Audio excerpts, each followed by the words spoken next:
জায়গায় যদি বিসমিল্লাহ পড়তে ভুলে যান, আপনার জীবনে বিপদ আসতে আর কিছু লাগবে না, বরকত কমতে আর কিছু লাগবে না। এই 3 জায়গায় যথেষ্ট। খুব মারাত্মক একটা বিষয়। বিসমিল্লাহ তো মোটামুটি সব ভালো কাজের শুরুতেই পড়া হয়, তবে সব জায়গায় ভুলে গেলেও এই 3 জায়গায় মিনিমাম ভুলা উচিত নয়। তার মধ্যে 1 নাম্বার যেটা, এটা আমি সবচেয়ে গুরুত্বপূর্ণ মনে করি, সেটা হচ্ছে বর্তমান পরিস্থিতিতে এটা হচ্ছে আপনার বাথরুমে প্রবেশের শুরুতে বিসমিল্লাহ পড়া। অনেকে বলতে পারেন, হুজুর বাথরুমে ঢুকবেন আবার বিসমিল্লাহ কিভাবে? বাথরুমের শুরুতে তো আমরা আল্লাহুম্মা ইন্নী আউযু বিকা মিনাল খুবসি ওয়াল খাবাইস পড়ি, এটা না আমরা পড়ি। হ্যাঁ, এটার ব্যাপারে আল্লাহর হাবিব সাল্লাল্লাহু আলাইহি ওয়াসাল্লাম জানিয়েছেন।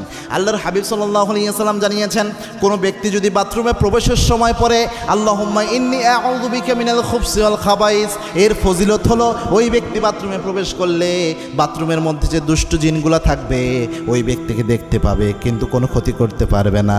কিন্তু কোনো ব্যক্তি যদি বিসমিল্লাহ লাগিয়ে দিতে পারে, বিসমিল্লাহি আল্লাহুম্মা ইন্নী আউযু বিকা মিনাল খুবসি ওয়াল খাবাইস, এই বিসমিল্লাহ সহ যদি দোয়াটা পড়তে পারে,